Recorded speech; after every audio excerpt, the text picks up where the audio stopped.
Tēnā koutou katoa. It is fabulous to have you all here today. I'm looking around the room and I see lots of people that I've met over the years, and you're all wonderful humans. But for those of you who don't know me, haven't met me before, I'm Allana Coulon, the managing partner at MartinJenkins, and I will be your MC for today. And at MartinJenkins, we have gotten, like I'm sure all of you have, deeply curious about the way that AI is changing your world and our world, the new possibilities that it is creating, but also some of the risks and challenges that are coming with this transition, and particularly for you as regulators.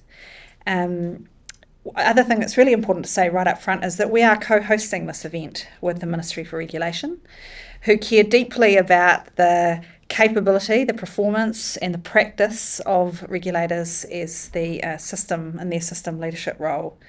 And so it's been great to work with Paul and Alex and the team from Ministry for Regulation in planning for this event. This event has been in the making for a while now, and I wanted to set the context by sharing how the event came about, who's in the room and why, what's going to happen this afternoon, and what we hope that you'll take away from today. But before I get into that, just a show of hands, who is actively working with prototyping, trialling an AI agent in your organisation at the moment? Yeah, right. So not everyone, but over half of you are already actively in this game. So I'm really conscious we've got a wide range of experience and stages of progress in this space. And mostly today, this isn't going to be a really technical event. This is intended to be real world, practical and honest. It's not about hype. It's about what it looks like in your context as regulators. This event came about because in our work at MartinJenkins, we talked to a lot of you, a lot of agencies, and we've been hearing some of the common challenges and the common desires. And one of those is people saying to us, we'd just love to talk to other people and find out what they're doing. We're really busy doing things in our own organisation, but we don't get enough opportunities to hear what other organisations like us are up to. So this kind of was born out of that feedback that we'd heard from a range of people. And then secondly, the Ministry for Regulation are working on some practical guidance for the use of AI by regulators. And they invited us, they came to have a chat with us as one stakeholder who might have some thoughts around that. And in the context of that conversation, we realised that we had a common ambition about the desire to get people together and share ideas and learn the lessons of what isn't and isn't working and why.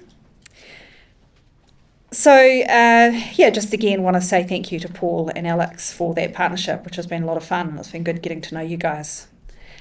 So each of us in this room today is at least one of three things. We are a leader of a regulatory system. We are a technology and AI solutions partner.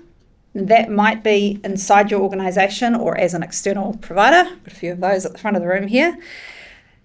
And all of us are organisational leaders, navigating pretty significant change for our organisations. As regulators, you vary greatly in terms of the size and scope of your role. So we've got regulators in this room from large Crown entities and ministries for whom regulating is actually only one of the many things that you do. We've got specialist occupational and professional regulators. We've got sector specialist regulators, and then we've got some local authorities present as well who regulate all kinds of things. And I wanted to make a special shout out to a couple of representatives that I'm hoping are in the room from the Auckland Council. Anyone here? Yeah, welcome. I was delighted to see that you guys made the effort to come down and join us. And you've only been trumped by Joff Outlaw, who has actually made it across the ditch from Sydney to join us as one of our guest speakers today. So thank you for coming. But while what we might regulate and who we regulate can be very different, we actually have a lot in common. And that's part of what we've been thinking a lot about, which is that actually there is a lot that is ripe for improvement in regulatory systems, processes and practice. And a lot of the functions you perform are very similar. So I wrote some of them down. You triage and manage complaints. You issue guidance to inform and educate. You assess applications. You maintain registers. You require information disclosure. You audit and accredit. You investigate non-compliance. You grant permissions. You communicate enforcement decisions. And I know, as regulators, you'll be sitting there thinking, she missed that. I probably did miss a few things. But a lot of you are doing some or all of those things. And the pain points that you share are also very similar. I wonder if this sounds familiar. Your people are stretched too thin with manual processes or disconnected legacy systems that introduce risk and delay. Laws and policies aren't keeping pace with changes in the behaviour of regulated parties or technology advancement. So sometimes you are locked into doing things in cumbersome, outdated ways. This means that there are missed opportunities to focus on highest risk and proactively address those emerging systemic risks and issues because you're too busy managing down backlogs. That's also because the cases are getting more complex. And you're also starting to see increasing use of AI by complainants and stakeholders when they engage with you, which means that you're either already seeing or you anticipate seeing increases in the volume of engagement and self-representation. And finally, you're simultaneously experiencing heightened pressure to increase the use of AI and AI agents and heightened concern about the use of AI from your boards, your people, and from those you regulate. So paradoxically, I'm sure it feels like you can't move fast enough and slow enough to please everybody. And there's one more commonality that we all share that I think it's really important to touch on, and this particularly touches me personally as a leader of MartinJenkins, and that is our role as organisational leaders. I observe, but I'm also sure that I do not fully grasp the how profound these changes are for MartinJenkins. And honestly, I sometimes wish that AI would just go away. It's inconvenient and it's messy, and we were all already busy. And I know that we people in the room and say it's been here for a very long time, and that is true, but there are some things that have changed, the pace of it, the ubiquity of it, and the speed with which it is actually evolving, and some of the capability that now is available. And that even if we might not want to deploy it in our organisations, our people and our stakeholders are engaging with it. And so unfortunately, as much as I think one of two of you might be tempted, I don't think we can regulate this one away. So while many of us will probably share concerns about trust, ethics, privacy, the environment and our future, I have a 17-year-old who's thinking about what he's going to study and do next year, and that's a tough conversation right now. Navigating this as leaders in our organisations is, I think, where it starts and stops. Senior level role modelling, persistence, energy and courage are required. And I would emphasise energy and courage because we have to prioritise innovation and develop new ways of working while we're still delivering on some pretty significant expectations that are in front of us today in, just to depress us all slightly more, a constrained fiscal and resourcing environment. So this afternoon, first of all, what I want to say is thank you for carving out the time to come here today. Well done, because you are all really busy, but this is really important. So it's great that we're here in the room together to have this conversation. So we have a fantastic lineup of guest speakers.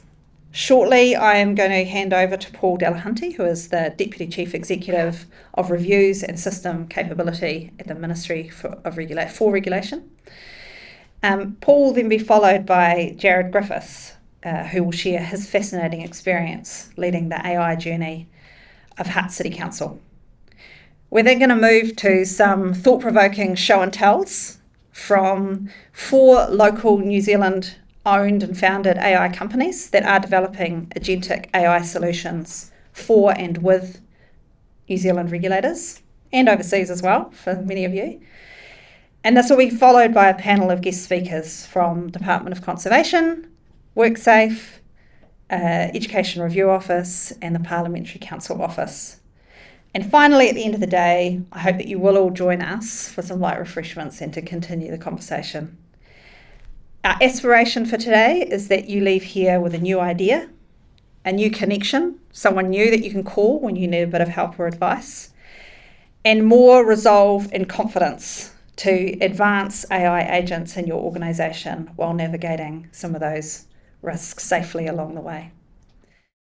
For me, it's a real privilege to be here, and thanks to Allana for reaching out and kind of suggesting the event, because it's a real great opportunity for us to showcase some of what we're doing and also to connect with more regulators. And it's also really good to be in a room full of individuals whom, I suppose, you're the ones that are the early adopters. You're the ones that are curious. You're the ones that want to innovate. And so that's great. It's good for us to have that captive audience. But just like all of you, MFR is navigating this challenging time just as MartinJenkins is. And so we've got a lot of the same questions you do, like how do we use AI? Should we use AI? And I'll talk to you a little bit about what we're doing, because I think one of our roles is as a system leader. And so I'll articulate some of what we're doing to demonstrate that we're taking a few risks, because it does require some risks. In terms of what I want to cover off is MFR's role as a system role, a little bit around the regulatory landscape, and then AI and how we can safely use it together, and hopefully give you a few takeaways. I have one slide. That's it, just one slide. I don't like my name. This is the only slide I have. So this is the only slide. I'm not going to kill you with death by PowerPoint. And I'll talk to this in a little bit. But I just wanted to cover off the ministry's role. So the thing is, you as regulators, and we have some solution partners in the room as well, is to focus on your individual systems and how they operate. MFR's role is one to focus on the system as a whole. And it is broad and it is deep. We kind of have four key functions. One of the key functions is to ensure the quality of new regulation.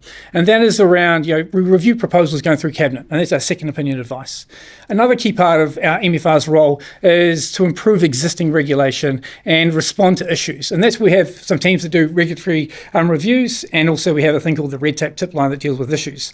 I've just come from Parliament, actually. There's a summit happening at the moment around, it's a hospitality summit, and so we are doing a review around hospitality. So I've got a team presenting there. We just had Minister Seymour and Minister Upson. So I'm in the process of, I have to constantly switch context from hospitality now to AI. So I'm still making that transition. So apologies if I lose you at some point. The third part of the role, key function of the ministry, is raising the capability of those who design and operate regulation. And this is the key reason why we've partnered with MartinJenkins today. And behind me, you'll see we have some guidance coming out. It's AI guidance. It's a practical guidance. It's not technical, for regulators to help you navigate the world of AI and innovation. We've tested this with a number of people, and it will be released next month. And the other key function the ministry has is we lead the regulatory management system, and that's kind of around system stewardship. It's how we bring it all together. So that kind of ties in a little bit with today as well. So I think the key thing for me is that AI will play a significant part in how regulatory systems operate in the future. And regulation as a system, it must adapt, and we must adapt with it. And that will be uncomfortable, and it is going to happen at pace. And that's the key thing for me is the pace at which things are happening. It's relentless. As part of our building capability, we have a range of tools. One of the other tools we're releasing some guidance on, Alex will say this again this week or next week, is around regulatory sandboxes. Sandboxes is a way to safely test regulation. It's kind of like an experiment and kind of with some constraints around it. It's a tool that's been around for the best part of 20 years, but it hasn't been well utilised in New Zealand. And we think there's a real opportunity for sandboxes and AI, when partners together in the right situation, to actually test some things to keep you all safe. But it's going to require a bunch of conversations to get there, and you need to have the right regulatory settings in your legislation. I look at Andrew as I say that as he's nodding away. So I think there's a whole bunch of other things that need to come together to make that happen. But we've got some guidance coming out this week around regulatory sandboxes. Regulation. AI matters for regulation because it will help regulators, and Allana's kind of touched on this a little bit. It will help us kind of target things earlier, or to help us understand what matters, or help us use our resources more effectively. And I wanted to give some examples of how we're doing that at MFR ourselves. But the regulatory landscape is complex, and it's one that you all operate within.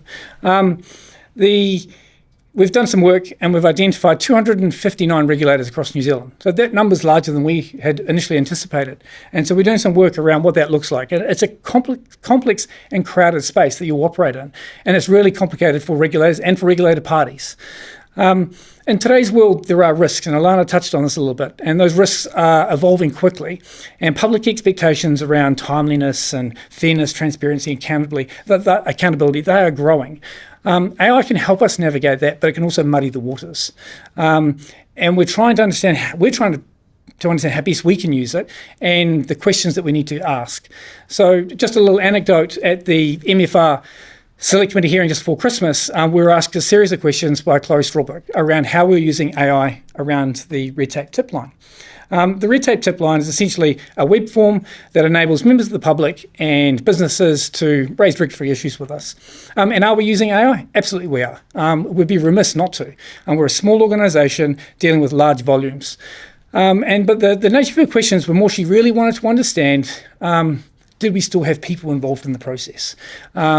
Were decisions being made by AI, or were people doing it? So fortunately, we were able to give her that reassurance that that is the case. We have people involved in these processes, but there's a nervousness, and that nervousness is by leaders, it's by politicians, it's by members of the public. So the question is, how do we all navigate this? And do I have the answers? No, I don't. So if you're looking for them, apologies.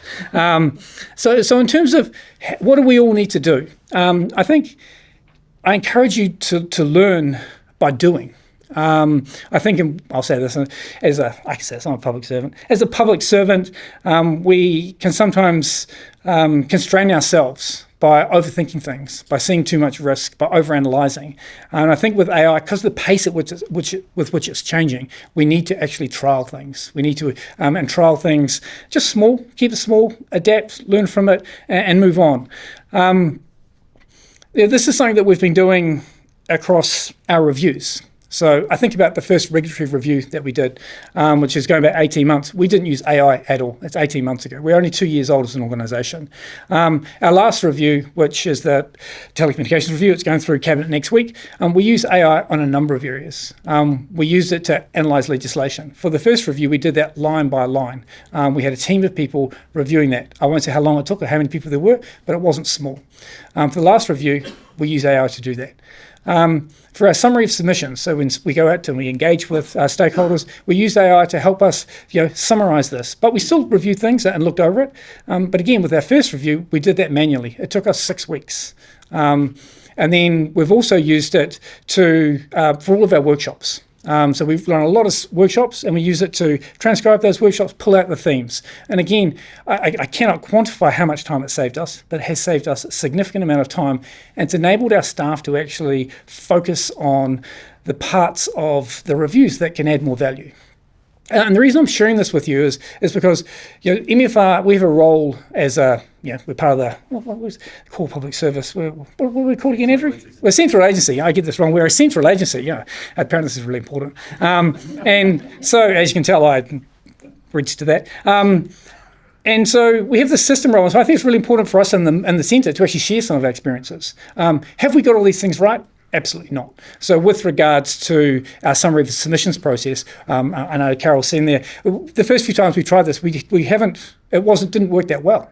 But we've got better at it because we've tried things, we've iterated. We haven't been afraid to actually get it wrong. And I think that's where the public service has tripped itself up in the past. And we're fortunate we have a minister and a CE who both have high risk appetites. And I think that gives us that authorising environment that probably doesn't exist everywhere. I think that's a key thing for me in terms of having that authorising environment. So you as leaders, you have a role to play. Like Allana asked you the question before, who's using it? So I have my notes. I actually have a similar question. So no, it's fine. So I'm going to do it anyway. So it's a little exercise. So if you just want to raise your hand, who has used AI personally in work? Just who uses it in any way, shape or form? Just leave your hand up. Who has used it today? Most people. That's even better. And then who has actually deployed, or their organisations have deployed AI into production environment that's actually changing how their operations actually work? So a few more hands going down. So again, I knew I had But the reality is a lot of you left your hands up, which is great, but I don't think that would be the case across Wellington. And that's where it's a captive audience, it's the right audience. And so clearly you have a different risk appetite, a good level of risk appetite.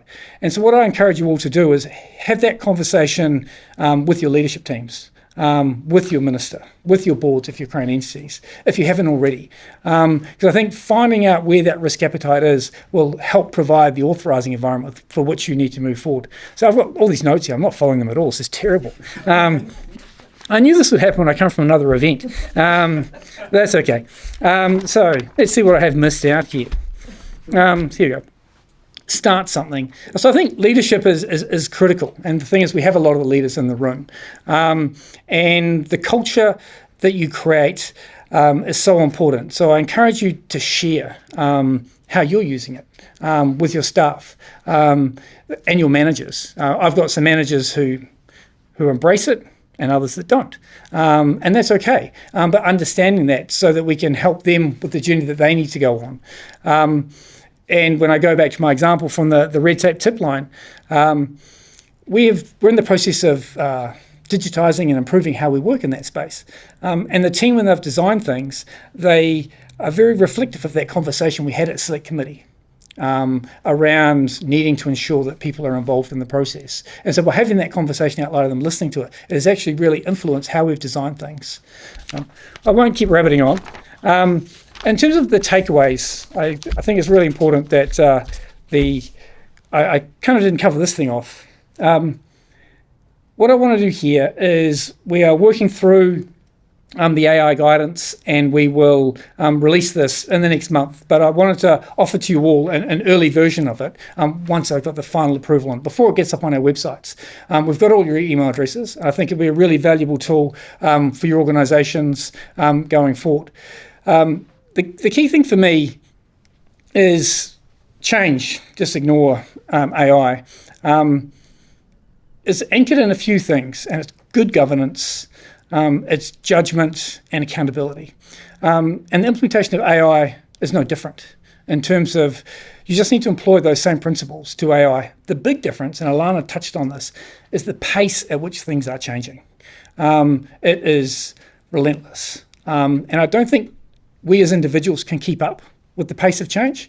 So what I encourage you to do is share with others. And again, Allana touched on this, was actually providing an event for you to connect with others, but there's no reason for you to trial things on your own.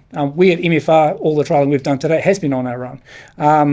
But actually, as regulators, there's some key things that you do that's very similar. There's no reason why you can't do some collective trials. I think that shares the risk, it distributes the risk, and it also increases the learning that can take place. And I think for me, this is part of the new world that we need to operate in, because things are moving so quick. I don't think we can keep up individually. The other key thing for me is AI adoption is fundamentally a people and a strategy challenge. It's not a technical challenge.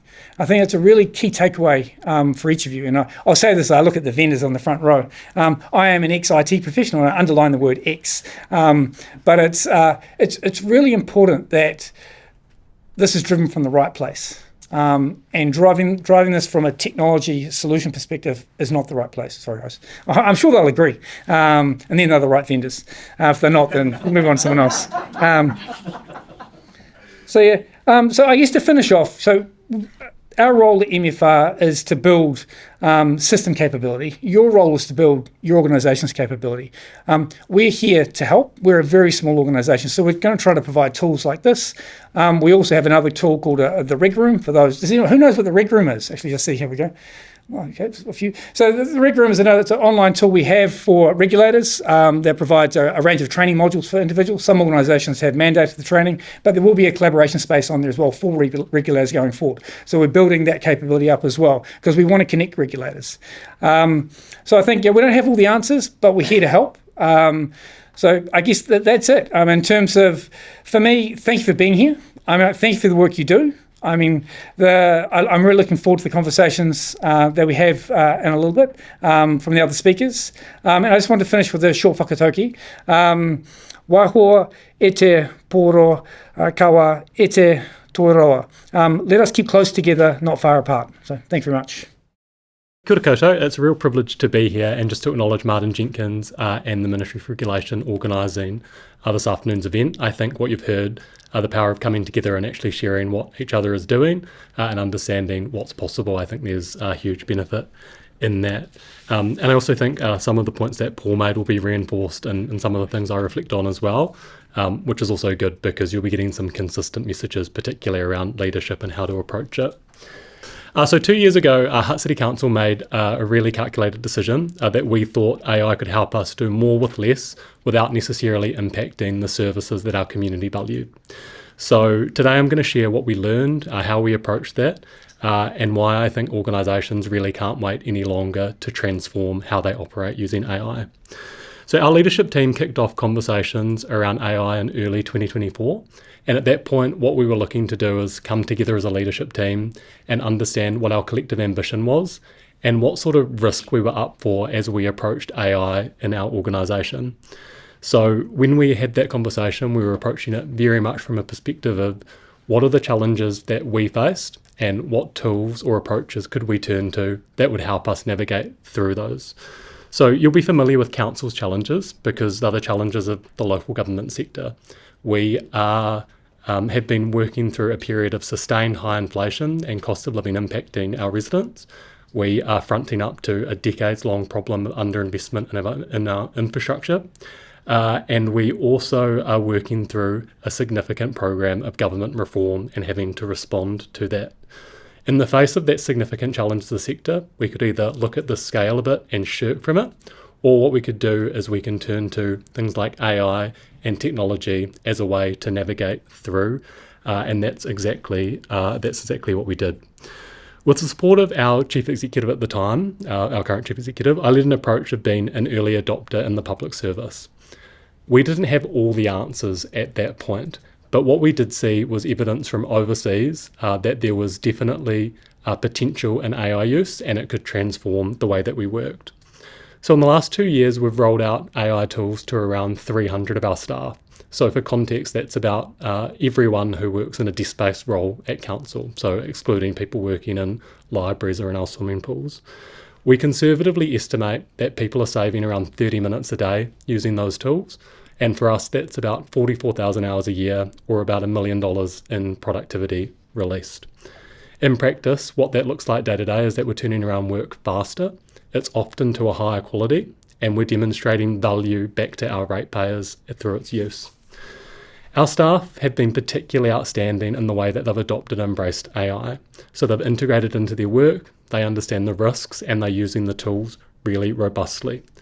But that's only really part of the story because we've also had a program where we've deployed AI agents and are also using and looking to adopt more complex solutions as well. We're refining our AI and automation tools to review customer applications and regulatory services, things like building consents and resource consents. We're using it to draft governance minutes. We're looking to automate our LIMS process and general administration processes across the board as well. So something that we very much have a long list of use cases, and we have an issue with capacity and budget to progress all of those that we've identified. I'll give an example of what this transformation looks like in practice, and it's quite a straightforward example, but gives you a sense of how we're achieving some of those benefits. Our Democratic Services team at Council supports our elected members run their meetings and generates all the minutes and actions following those. So for context at our Council, there was about 75 formal meetings in the last calendar year that team supported. To support them, we developed a simple AI tool that took the transcription, took rough notes and standards that they were trained on, and is helping that team turn around all of their documents much, much faster than they were able to do before. It's slashed the time that it takes to generate those documents. So when a vacancy came up in that team, the manager had every confidence to say she didn't need to fill it, and the teams continued to perform at or exceeding a level than they did before when they were fully staffed. This is an example, but what it shows is that AI is more about than deploying technology. It actually has a significant people impact as well. So technology is the enabler, but adopting AI as we have quickly leads you down a path of reflecting on your organisation's operating model, what you do, how you do it, and how your people are working alongside AI to deliver those services. So for regulatory organisations like ours and like yours, and as AI progresses and we move, for example, to autonomous AI over time, we need to start thinking about things like quality assurance, overseeing the work agents are producing, and ultimately upholding the trust of the services that we provide as well. Those are exactly the questions we're working through at Hutt City Council, and it's also, I suspect, the same questions that you're all working through as well. So joined up conversations like this one, national guidance, is also really important to help us navigating those challenges together. But if you're not yet thinking about how AI can transform your operating model, it really ought to be a strategic conversation you're having as a leadership team. Because what I can tell you is I've had dozens of conversations with organisations across New Zealand, and they're at the start of their journey and looking for practical guidance on where to start. The appetite's clearly there. They know AI is something they need to be thinking about, but they lack the practical tools and the frameworks to help them move forward with confidence and to actually have a crack at this. I'm just going to share a couple of key reflections from my experience leading this work, and a couple of these points you've heard already. First, strongly encourage everyone to approach AI adoption as a strategic change initiative, not an IT project led by your IT teams. It's not something you buy, deploy, and can walk away from. Not when it transforms processes and the way your people work. It takes time to build those relationships, to deploy the technology, and to work people through what that change means for them. Secondly, senior leaders need to champion AI adoption. As a Tier 2 leader in my organisation, I could drive this program. I could help overcome and set risk tolerances, I could work through organisational resistance, and I could ultimately keep the program moving. Too often what we see is organisations are leaving AI adoption to Tier 4 managers who toil away on the AI work, but don't have the traction and can't resolve some of those resistance in the organisation. So it does need senior backing. Third, moving too slowly outweighs the risk of moving forward imperfectly. You won't have all the answers, and your AI journey map doesn't have to be perfect. We need to learn as we go, and because organisation change is so dramatic, what we need to do is we can't afford to be left behind through that. These three reflections are ultimately about leadership, which is critical when it comes to adopting AI effectively and achieving benefits. Organisations cannot afford to underinvest in leadership. It's a capability you must build because it's what differentiates good AI adoption from bad. Our work at Hutt City Council is ultimately a story about the transformative potential of AI for the public good. We see it as a way that we can improve our performance and the services we provide to the community. Yes, there are lots of considerations to work through. Yes, there are risks we must manage. But it's true that New Zealand has been really laid off the mark when it comes to AI adoption, and there's still a lot of opportunity on the table we need to pursue, and we can't ignore that. In regulation, which is obviously our focus this afternoon, I'm really looking forward to hearing more about what you do as well, because there's a lot to learn from the work that all of us are doing.